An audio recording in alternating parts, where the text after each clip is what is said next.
Bismillahirrahmanirrahim. Assalamualaikum warahmatullahi wabarakatuh. Alhamdulillah, pada kesempatan kali ini kita bisa bertemu lagi dengan mata kuliah manajemen keperawatan. Topiknya hari ini adalah melanjutkan dari konsep pengarahan. Kali ini terkait dengan komunikasi manajerial. Jadi pengarahan atau acting itu setelah kemarin mempelajari tentang motivasi, supervisi. Nah, pada kesempatan kali ini kita lanjutkan, yaitu terkait dengan komunikasi manajerial. Apa saja yang akan kita pelajari dalam beberapa waktu ke depan ini? Nanti yang pertama adalah terkait dengan definisi dari komunikasi manajerial. Kemudian apa fungsi komunikasi dalam keperawatan? Berikutnya lagi adalah 7 aplikasi komunikasi dalam manajemen keperawatan, dan yang terakhir nanti adalah 7 aplikasi komunikasi dalam asuhan keperawatan. Oke, kita akan memulai dulu apa yang kemudian melatar belakangi kalian harus mempelajari tentang komunikasi manajerial ya. Kita tahu bahwa komunikasi itu merupakan unsur yang sangat penting di setiap bidang kehidupan. Hampir setiap hari kita akan berhubungan dengan yang namanya komunikasi ya. Bahasa, mulai dari komunikasi antara seseorang, individu dengan individu, ataupun individu dengan kelompok, ataupun antar kelompok dengan kelompok. Karena apa? Dengan komunikasi itu kita bisa mengekspresikan atau kita bisa menangkap ekspresi dari seseorang ya. Kita bisa memberikan stimulus kepada orang lain juga. Komunikasi juga bisa menjadi sebuah sarana untuk kita menyampaikan ide, pemikiran, gagasan, ataupun perasaan. Nah, apa hubungannya ini dengan komunikasi dalam manajemen? Ya, profesi keperawatan itu melibatkan banyak hal. Bisa nanti perawat itu berhubungan dengan pasien. Nah, ini nanti salah satunya akan berfungsi sebagai perantara keperawatan antara pasien dengan perawat ataupun antara perawat dengan tim kesehatan yang lainnya. Nah, manajemen dalam komunikasi atau komunikasi manajerial ini merupakan penggabungan dari kata manajemen dan komunikasi. Komunikasi dan manajemen dipadukan untuk kemudian nanti diaplikasikan dalam proses manajemen. Diharapkan ini nanti akan ada proses timbal balik atau resiprokal. Namanya timbal balik berarti nanti akan ada arah komunikasi dua arah ya, dari komunikan dan komunikator. Fungsinya untuk apa? Memberikan rujukan ataupun memberikan perintah ya. Kenapa ini penting? Ternyata Swansburg ya, seorang pakar dari manajemen keperawatan pernah melakukan penelitian bahwa lebih dari 80% aktivitas seorang manajer itu adalah berhubungan dengan komunikasi. 11%-nya berhubungan dengan proses membaca, dan sisanya yang 9% itu adalah menulis. Nah, kita lihat dari hasil penelitian ini menunjukkan bahwa 80% aktivitas komunikasi yang dilakukan oleh manajer itu adalah merupakan persentase terbesar. Sehingga seorang manajer memang harus menguasai yang namanya dengan teknik komunikasi. Nah, seperti apa nantinya akan kita bahas ya. Oke. Kenapa kemudian perawat harus belajar tentang komunikasi manajerial ya? Seperti kita bahas bahwa semua perawat itu mempunyai potensi untuk menjadi seorang manajer. Manajer dalam hal ini untuk skup kecil nanti manajer pada dirinya sendiri dalam melakukan asuhan keperawatan ya. Pada saat mengelola pasien itu berarti butuh manajemen. Atau nanti skup yang lebih besar lagi ya.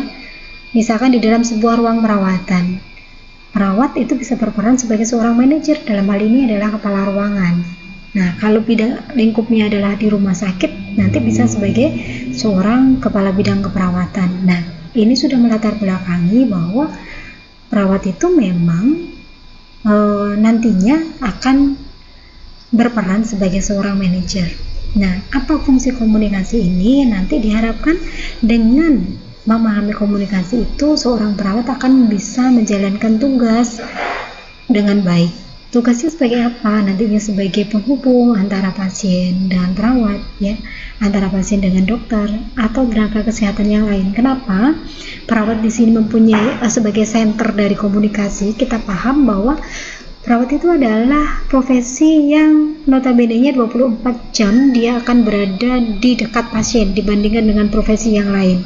Sehingga tidak menutup kemungkinan di sini peran perawat sangat dibutuhkan pada saat, ya, pasien itu ternyata membutuhkan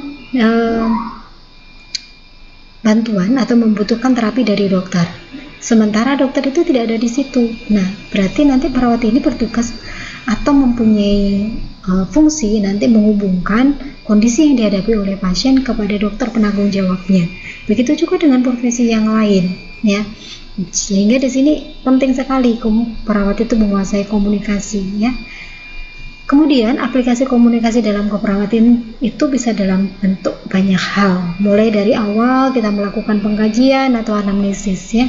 Jadi tidak mungkin kalian akan melakukan pengkajian menggunakan bahasa ini, ya, bahasa nonverbal. Contohnya kalian akan menggunakan bahasa batin, tidak mungkin, ya. Pasti akan menggunakan banyak menggunakan anamnesis, yaitu wawancara atau interview.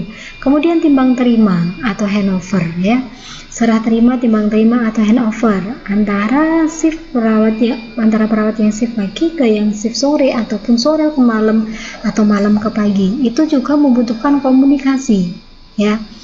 Kemudian manajerial. Nah, manajerial di sini adalah pimpinan dengan stafnya, antara kepala ruang dengan perawat di ruangan, antara seorang kabid keperawatan dengan kepala ruangan, ya, dan seterusnya. Nah, berikutnya kita akan memahami sebenarnya apa yang disebut sebagai manajer keperawatan. Nah, manajer keperawatan itu adalah salah satu perawat, ya, atau seorang perawat yang kemudian diberikan kepercayaan, diberikan amanah untuk memanage sebuah ruangan. Ruangan dalam hal ini bisa ruangannya adalah pelayanan kesehatan ataupun pelayanan keperawatan di sebuah ruangan. Misalkan tadi hubungannya bisa di ruang bedah, kemudian ruang anak, ya, ruang penyakit dalam dan seterusnya, atau di sebuah divisi, ya, divisi dari kasih keperawatan ataupun sebagai kepala bidang, ya. Ini adalah seorang manajer keperawatan. Nah, manajer keperawatan harus menguasai, jadi ini sifatnya wajib menguasai komunikasi yang baik, karena tadi dia bertugas sebagai narahubung, sebagai penghubung untuk menyampaikan pesan dari satu sumber ke penerima, dari pasien misalkan ke orang lain, misalkan dari dokter kepada pasien, ya. Ini jadi komunikasi mutlak harus dikuasai oleh seorang manajer, ya. Berikutnya lagi, apa sebenarnya fungsi dari komunikasi, ya. Komunikasi mempunyai banyak fungsi, akan coba kita ulas satu persatu. Yang pertama adalah memberikan informasi yang akurat. Maksud akurat di sini adalah valid, sesuai dengan fakta dan data yang ada. Ini informasinya disampaikan kepada pasien dan keluarga. Semisal, ya, dari hasil kalian melakukan anamnesis, ternyata ditemukan ada data atau fakta pada pasien. Nah, ini melalui komunikasi perawat bisa menyampaikan informasi tersebut secara akurat, tidak dikurangi dan tidak dilebihkan, menggunakan bahasa yang mudah untuk dipahami pasien dan keluarganya. Jangan sampai kita menggunakan bahasa yang susah untuk dicerna, ya. Sudah pasiennya susah mencerna, keluarganya tidak paham, ujung-ujungnya pesan tidak akan tersampaikan. Karena inti dari komunikasi itu adalah antara yang mengirimkan pesan dengan yang menerima pesan itu frekuensinya sama, artinya persepsinya sama. Jadi ini fungsi komunikasinya adalah memberikan informasi yang akurat. Berikutnya lagi, fungsinya adalah mengoptimalkan pekerjaan perawat, ya. Seperti tadi saya singgung bahwa pada saat menjalankan tugasnya itu perawat akan banyak berinteraksi dengan banyak orang atau banyak profesi. Jadi ini didukung perawat harus mempunyai kelebihan banyak bicara, Dalam hal ini maksudnya banyak bicara itu mampu menguasai teknik untuk komunikasi dan menyampaikan pesan dengan secara baik, ya. Jadi tidak ada ceritanya seorang perawat itu kemudian saya tidak bisa ngomong, ya. Nah, terus bagaimana nanti kita akan menyampaikan informasi? Berikutnya lagi, fungsi komunikasi adalah menjaga rahasia pasien, ya. Jadi begitu nanti sudah tahu data tentang pasien, jangan kemudian seperti lambe turah, ya, ibaratnya sering ngomong kemana itu loh pasien itu loh sakitnya ini, oh pasien itu loh dirawatnya susah, oh sering rewel loh dan sebagainya, ya. Jadi jangan jangan menjadi perawat yang sering curhat, apalagi di media sosial pada masa sekarang ini. Karena data pasien itu adalah dijamin kerahasiaannya. Kita hanya boleh menyampaikan pada saat situasi kontennya adalah di rumah sakit, kemudian untuk kepentingan pengobatan pasien, untuk kepentingan kemajuan ilmu, atau di persidangan. Jadi jangan sampai kemudian kita semau kita menyampaikan, apalagi nanti konteksnya menyampaikan di belakang pasien yang kemudian didengarkan oleh keluarga yang tidak sengaja mendengar. Nah, itu nanti bisa masuk ke ranah hukum, ya. Kita lanjutkan, fungsi yang keempat adalah fungsi informatif, ya. Ini lebih, fungsi yang ke belakang ini lebih arahnya nanti untuk ke manajerialnya, di mana sebuah organisasi itu pasti terdiri dari banyak orang, dari banyak profesi, sehingga organisasi itu diharapkan akan menjadi sebuah sistem yang digunakan untuk memproses informasi lebih banyak, lebih baik, dan lebih tepat waktu. Apa maksudnya di sini? Semisal begini, ya. Seorang direktur itu menyampaikan bahwa ada visi dan misi institusi, ya. Nah, berikutnya dia menyampaikan kepada kepala bidang, kepala divisi. Nah, berikutnya kepala bidang dan kepala divisi itu akan meneruskan kepada kepala ruangan. Nah, kepala ruangan akan meneruskan kepada stafnya, sehingga pemrosesan informasi ini dibutuhkan atau diperlukan di dalam sebuah informasi. Makanya ini disebut sebagai fungsi informatif. Lanjut, fungsi yang kelima yaitu fungsi regulatif. Ya, komunikasi tentang peraturan-peraturan yang berlaku di sebuah organisasi. Ini adalah komunikasi juga, misalkan peraturan itu tertuang dalam bentuk peraturan perundangan ataupun bisa dalam bentuk kebijakan, ya. Dan otomatis itu akan tertuang dalam bentuk tulisan. Dan meskipun itu tulisan bukan lisan, itu adalah salah satu teknik komunikasi.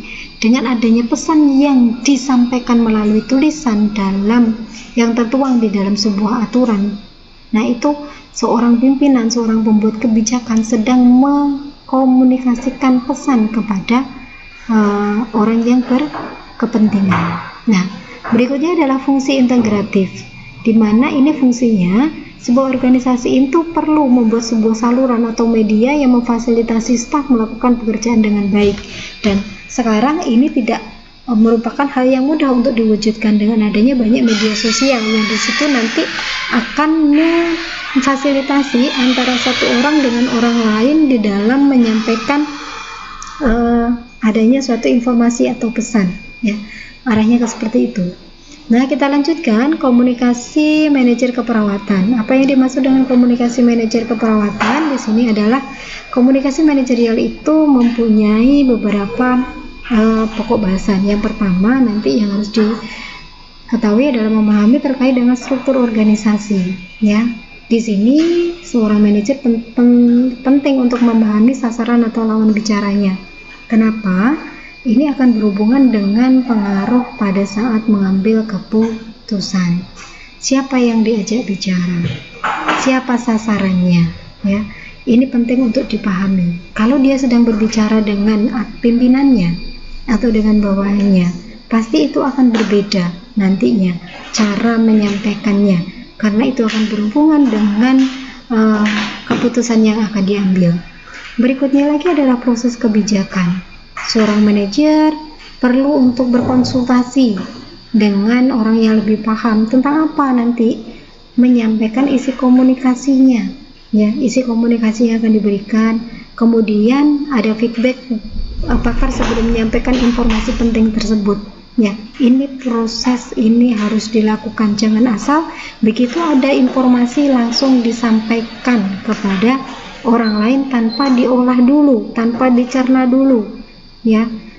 Oke, berikutnya lagi adalah komunikasi itu harus disampaikan secara jelas, secara sederhana dan cepat sesuai dengan prinsip pada komunikasi perawat profesional. Itu mengandung unsur care.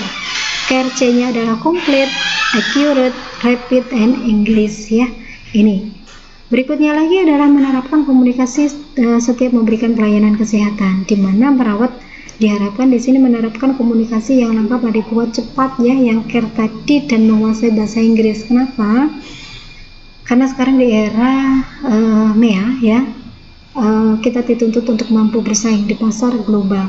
Jadi karena sudah ada kesepakatan bahwa bahasa Inggris ini adalah bahasa internasional, makanya ini harus dikuasai juga oleh perawat.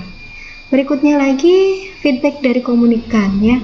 Jadi seorang manajer itu diharapkan nanti harus meminta feedback dari lawan bicaranya.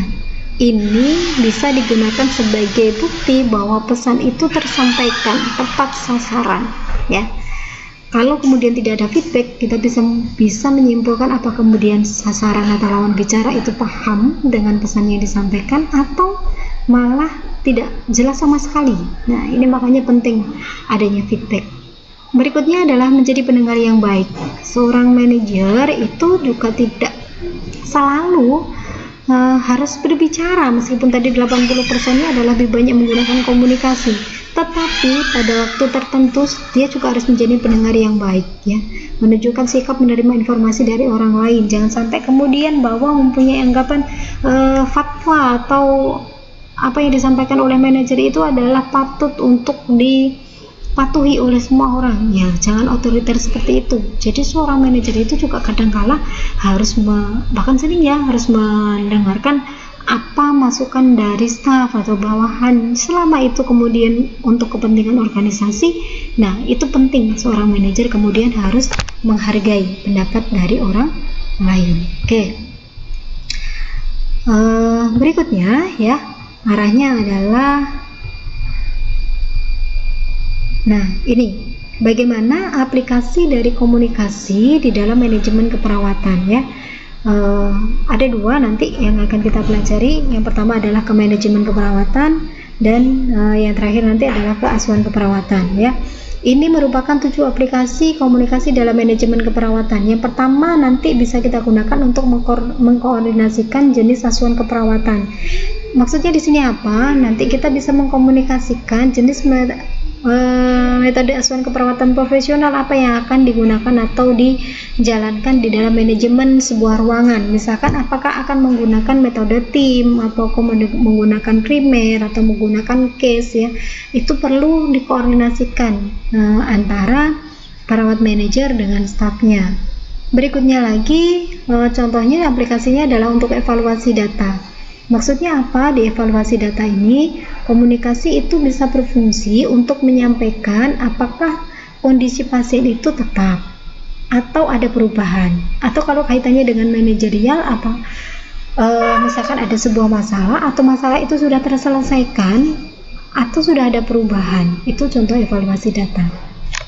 Aplikasi berikutnya adalah ke arah validasi data, digunakan untuk melakukan cross check terhadap apa?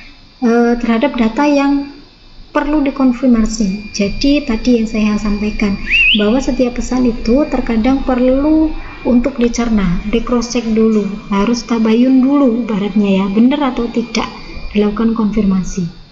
Berikutnya lagi aplikasinya adalah pada saat di pengkajian data, di mana di sini berfungsi atau diaplikasikan untuk mengumpulkan data keperawatan dengan melalui komunikasi atau interview atau wawancara tadi ya. Berikutnya lagi adalah perumusan masalah. Setelah tadi melakukan pengkajian dan interpretasi ya, setelah dilakukan pengkajian, berikutnya akan dilakukan interpretasi data sehingga bisa dirumuskan masalah yang ada di sebuah ruangan, di sebuah organisasi, atau dalam skop kecil masalah yang dihadapi oleh pasien ya. Aplikasi berikutnya adalah koordinasi antar tim. Perawat bekerja tim sehingga nanti koordinasi tim ini harus bisa menjamin bahwa asuhan keperawatannya diberikan secara optimal. Aplikasi yang terakhir terkait dengan komunikasi dalam manajemen keperawatan adalah dokumentasi asuhan keperawatan. Data pasien yang sudah terekam dengan bagus di status pasien ya bisa sangat bermanfaat sebagai sarana komunikasi ya. Kenapa? Karena misalkan perawat yang shift pagi belum tentu nanti akan ketemu dengan yang shift malam. Dia ketemunya dengan yang shift sore ya. Shift sore akan ketemu dengan yang shift malam. Nah, apakah kemudian untuk mengkonfirmasi data perawat malam itu harus mencari perawat yang dinas pagi? Tentunya tidak. Nah, dengan adanya dokumentasi ini diharapkan nanti pesan dalam bentuk data-data pasien itu sudah terekam dengan bagus di dokumen rekam medis itu dan bisa dibaca dan dimanfaatkan oleh tim.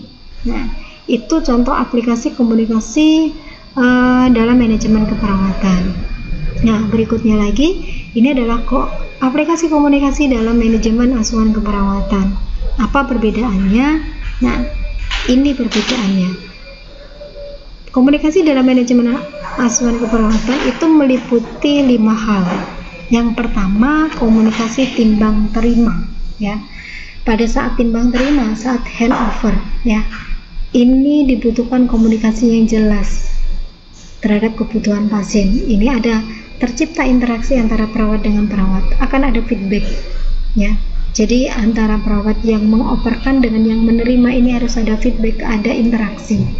Berikutnya lagi adalah komunikasi interview. Saat kapan ini dilakukan? Anamnesis status kesehatan pasien itu merupakan komunikasi interview. Berikutnya lagi adalah komunikasi komputer. Sekarang sudah banyak fasilitas kesehatan yang memanfaatkan data pasien itu secara billing system, sudah menggunakan computerized ya. Jadi datanya sudah terekam di dalam komputer sehingga pada saat dibutuhkan memanggilnya akan lebih cepat. Komunikasi dalam manajemen asuhan keperawatan berikutnya adalah komunikasi dengan sentuhan terapeutik ya. Ini sentuhan terapeutik. Kadangkala kita membutuhkan pasien itu membutuhkan sentuhan yang sifatnya terapeutik. Contohnya seperti apa? Pada saat pasien itu merasakan ada rasa sakit gitu ya. Contoh misalkan pada saat Anda masang infus, pasiennya merasakan sakit. Nah, bagaimana kemudian Anda memberikan sentuhan terapeutik yang itu tidak malah membuat pasiennya tambah sakit gitu ya. Oke, berikutnya yang terakhir adalah komunikasi kerahasiaan. Tadi saya sampaikan bahwa perawat itu harus bijak, harus pintar kapan dia harus diam sebagai seorang pendengar dan kapan dia harus berbicara ya. Jadi ini jangan dibolak-balik, yang seharusnya harus diam malah berbicara, saat harus berbicara malah diam ya. Ini harus melihat situasi dan kondisi kapan harus diam dan kapan harus berbicara. Oke, ini seorang manajer penting untuk menerapkan prinsip komunikasi manajerial. Yang pertama, hindari komunikasi yang terlalu formal dan ciptakan suasana yang hangat dan kekeluargaan. Ini berfungsi untuk apa? Seperti ini ya. Jadi komunikasi yang terlalu formal itu akan terkesan kaku. Orang akan cenderung mungkin akan menyampaikan idenya, menyampaikan gagasannya itu akan cenderung lebih enggan, lebih takut gitu ya. Sehingga penting di sebuah organisasi itu kadang diciptakan suasana yang hangat sehingga tetap ada rambu-rambu sebenarnya sopan santunnya ya. Ini supaya apa? Unek-unek dari masing-masing itu bisa tersampaikan. Berikutnya lagi adalah menghindari interupsi ya, atau gangguan yang timbul akibat lingkungan yang gaduh. Jadi kalau kita melakukan komunikasi dan lingkungannya tidak mendukung, nah pesan itu juga tidak akan tersampaikan. Semisal seperti apa? Pada saat di sebuah organisasi ada banyak orang, kemudian di situ staf keperawatan misalkan ya, dengan kepala ruangan sedang ada rapat ruangan. Nah, pada saat yang bersamaan kemudian ada ruangan tersebut sedang pasiennya gawat. Nah, kira-kira apakah kemudian pesan itu akan tersampaikan dengan bagus? Saya yakin tidak. Atau pada saat ada rapat di ruangan kemudian ada masalah emosional ya. Nah, itu juga akan menimbulkan gangguan atau interupsi, sehingga memang harus diciptakan hal ini. Nah, berikutnya lagi adalah hindari respon yang jawabannya itu hanya ya, tidak ya. Ini seolah-olah adalah sebuah pertanyaan tertutup yang tidak memberikan kesempatan orang lain untuk menyampaikan pendapat secara terbuka. Jadi hanya boleh menjawab ya atau tidak. Nah, itu bukan prinsip komunikasi seorang manajer ya. Tadi salah satu peran manajer itu adalah menciptakan sebuah komunikasi yang dua arah. Seorang manajer kadang juga harus menjadi seorang pendengar. Nah, ini yang perlu diperhatikan. Berikutnya lagi adalah menghindari hambatan personal. Misalkan ya, pada saat mau komunikasi sudah ada rasa ilfil dengan pasien. Nah, itu pasti akan ada hambatan nantinya pada saat komunikasi. Atau misalkan seorang staff tidak suka dengan kepala ruangannya. Nah, ini juga akan menghambat nanti komunikasi manajerial. Hindari monopoli pembicaraan ya. Berikan kesempatan orang lain untuk berbicara, hargai orang lain yang sedang berbicara ya. Dan jadilah seorang pendengar yang baik. Nah, intinya seperti itu.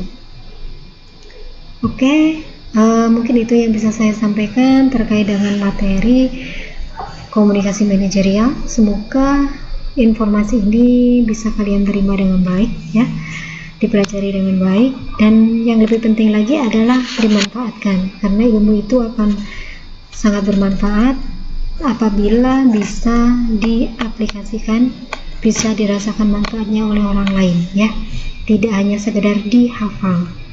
Oke, hari ini saya cukupkan sekian. Terima kasih. Kita tutup dengan alhamdulillahirabbil alamin. Wassalamualaikum warahmatullahi wabarakatuh.